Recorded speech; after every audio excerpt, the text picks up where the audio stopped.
നമസ്കാരം.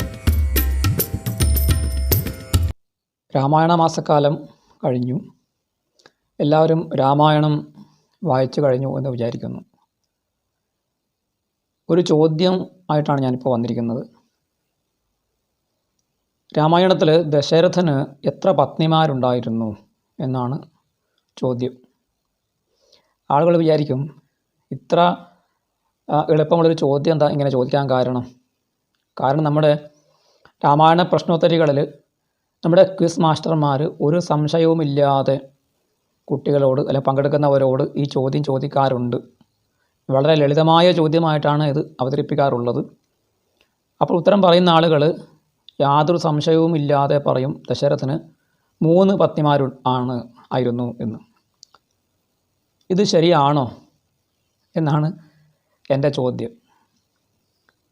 എന്തൊരു അബദ്ധ ചോദ്യമാണല്ലേ. അങ്ങനെ ആണോ എന്ന് രാമായണത്തിൽ വേണ്ടത്ര പരിശോധിച്ചിട്ടാണോ നമ്മൾ ദശരഥന് 3 പത്നിമാരെന്ന് പറയുന്നത്? അല്ല എന്നാണ് എൻ്റെ പഠനത്തിൽ നിന്ന് എനിക്ക് മനസ്സിലായത്.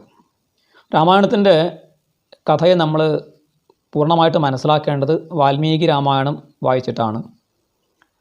അല്ലാത്തവർക്ക് അധ്യാത്മരാമായണം, കിളിപ്പാട്ട് ഒക്കെയാണ് ഇന്ന് സഹായക ഗ്രന്ഥമായിട്ടുള്ളത്. ശരി, അധ്യാത്മരാമായണം കിളിപ്പാട്ടിൽ ദശരഥന് 3 പത്നിമാരേ ഉള്ളൂ എന്ന് പറഞ്ഞിട്ടുണ്ടോ എന്ന് ചോദിച്ചാൽ അങ്ങനെ പറഞ്ഞിട്ടില്ല.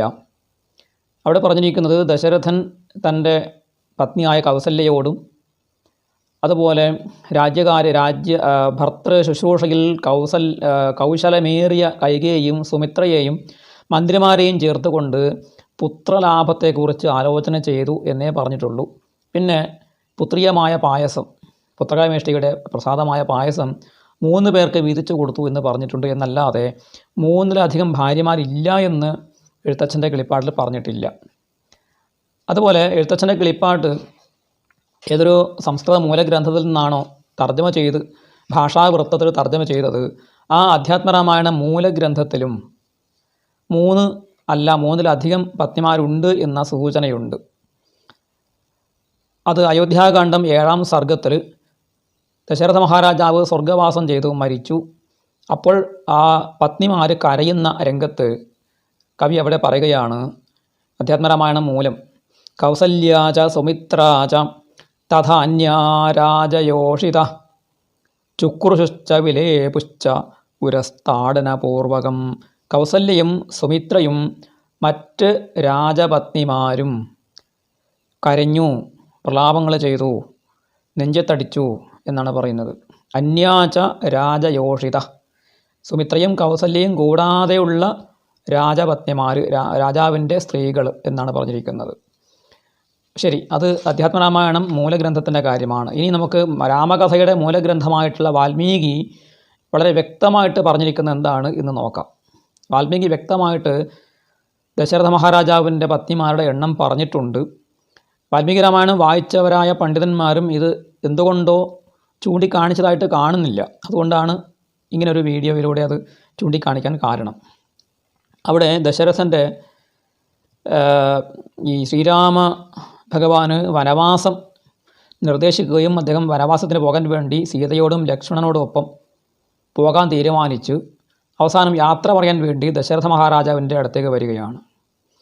അപ്പോൾ ദശരഥ മഹാരാജാവ് ഈ അയോധ്യാകാന്ഡത്തെ 34-ാം സർഗത്തിലാണ് 10 മുതൽ 13 വരെ ശ്ലോകങ്ങളാണ് ഈ നിഗമനത്തിന് അടിസ്ഥാനം. നിഗമനമല്ല, അത് ഉറപ്പാണ് ഈ ഒരു അറിവ് നമുക്ക് നൽകുന്നത്.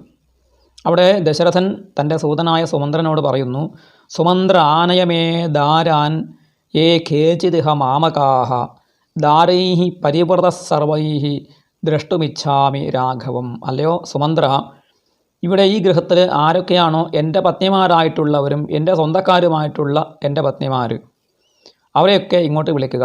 ഞാൻ അവരോടൊപ്പം ചേർന്ന് രാമനെ കാണാൻ ആഗ്രഹിക്കുന്നു എന്ന് പറഞ്ഞു. അപ്പോൾ സുമന്ത്രർ അന്തഃപുരത്തിനകത്ത് പോയിട്ട് അവിടെയുള്ള സ്ത്രീജനങ്ങളെ വിളിച്ചു. നിങ്ങളെ ആര്യോ ഹ്വയതി ഓ രാജ ഗമ്യതാം തത്രമാചിരം. ആര്യൻ ആയിട്ടുള്ള ദശരഥ മഹാരാജാവ് നിങ്ങളെ വിളിക്കുന്നു, നിങ്ങൾ അദ്ദേഹത്തിനടുത്തേക്ക് പോയാലും എന്ന് ആ സ്ത്രീകളോട് പറഞ്ഞു. അപ്പോൾ അവരെന്ത് ചെയ്തു? ഏവമുക്താഹ സ്ത്രീയ സർവാഹ സുമന്ത്രേണ നൃപാജ്ഞയാ വ്രതക്രമസ്തദ്ഭവനം ഭർത്തുരാജ്ഞായ ശാസനം. അപ്പോൾ അവിടെയുണ്ടായ സ്ത്രീകൾ ഭർത്താവിൻ്റെ ശാസനം അറിഞ്ഞിട്ട് നേരെ ദശരഥൻ്റെ അടുത്തേക്ക് പോയി. എത്ര ആളുകൾ പോയി? അർദ്ധസപ്തശതാസ്തത്ര പ്രമദാസ്താമ്രലോചനാ കൗസല്യാം പരിവാര്യാഥ ശനൈർജഗ്മുർധൃതവ്രതാഃ. വാൽമീകി പറയുകയാണ്, അവിടെ അർദ്ധസപ്തശതാഹ തത്ര 700ൻ്റെ പകുതി, അതായത് 350 പ്രമദകളായ സുന്ദരികളായിട്ടുള്ള താമ്രലോചനകളായിട്ടുള്ള സ്ത്രീകൾ കൗസല്യയോടൊപ്പം രാജാവിൻ്റെ അടുത്തേക്ക് വന്നു. അവരൊക്കെ വ്രതം ധരിച്ചവരായിരുന്നു എന്നാണ്. അപ്പോൾ കൗസല്യയെ കൂടാതെ 350 പത്നിമാർ ദശരഥൻ്റെ അടുത്തേക്ക് വന്നു എന്നാണ്. ഇനി അവിടെ അങ്ങനെ പറഞ്ഞിരിക്കുന്നു. അവരൊക്കെ തന്നെ ചേർന്ന് നിന്നുകൊണ്ടാണ് രാമന് യാത്രാമംഗളം ചെയ്യുന്നത്. ആ സമയം ഇനി മറ്റൊരു സന്ദർഭത്തിൽ ഒടുവിൽ അയോധ്യയിൽ നിന്ന് ഇറങ്ങുന്ന സമയത്ത് ശ്രീരാമ ഭഗവാൻ തൻ്റെ എല്ലാ അമ്മമാരെയും കണ്ട് യാത്ര പറയുന്ന അവരോടൊക്കെ താൻ മുമ്പ് എന്തെങ്കിലും തെറ്റ് ചെയ്തു പോയിട്ടുണ്ടെങ്കിൽ ക്ഷമായാചനം ചെയ്യുന്ന ഒരു സന്ദർഭമുണ്ട്. അത് അയോധ്യാകാണ്ഡത്തിലെ 39ാം സർഗത്തിലാണ്. 36, 37, 38, 39, 40 ശ്ലോകങ്ങളിലായിട്ട് ആ ഭഗവാന്റെ വാക്യങ്ങൾ കേൾക്കാം. ഏതാവത് അഭിനീതാർത്ഥം ഉക്ത്വാ സജനനീം വച ത്രയശതശതാർദ്ധാഹി തദർശാപേക്ഷ്യമാതര. കൗസല്യയോട് യാത്ര പറഞ്ഞതിന് ശേഷം അദ്ദേഹം ചെയ്തതെന്താണ്?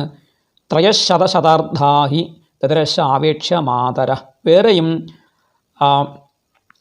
ത്രയശതവും ശതാർദ്ധവും 300 പിന്നെ ഒരു 50, 350 അമ്മമാരെ വേറെയും കണ്ടു എന്നാണ് പറയുന്നത്.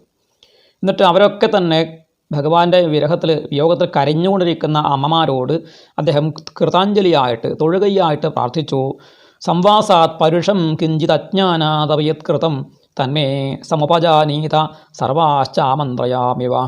അറിവില്ലായ്മ കൊണ്ടോ ഒരുമിച്ച് എന്നും കഴിയുന്നത് കൊണ്ടോ ഉണ്ടായ അനാദരവോ എന്തെങ്കിലും മോശമായ പെരുമാറ്റങ്ങളോ ഉണ്ടെങ്കിൽ അതൊക്കെ ക്ഷമിക്കണം, ഞാൻ നിങ്ങളോട് യാത്രാനുവാദം ചോദിക്കുകയാണ് എന്നാണ് ഭഗവാൻ പറയുന്നത്. അത് കേട്ട് അവർ ശുശ്രൂസ്താ സ്ത്രീയസർവാഹ ശോകോപഹത ചേതസ. അവരൊക്കെ തന്നെ കരഞ്ഞു ഭഗവാന്റെ ആ വാക്യം കേട്ടിട്ട്. മാനവേന്ദ്രസ്യ ഭാര്യാണാമ്യവം വദതി രാഘവേ യജ്ഞേഥ താസാം സന്നാദ ക്രൗഞ്ചീനാമിവ നിസ്വന. ഈ രാമൻ ഇങ്ങനെ പറഞ്ഞ സമയത്ത് ക്രൗഞ്ചപക്ഷിണികൾ കരയുന്നത് പോലെ ആ ദശരഥൻ്റെ പത്നിമാരെല്ലാവരും ഉറക്കെ കരഞ്ഞു എന്നാണ് വാൽമീകി പറയുന്നത്.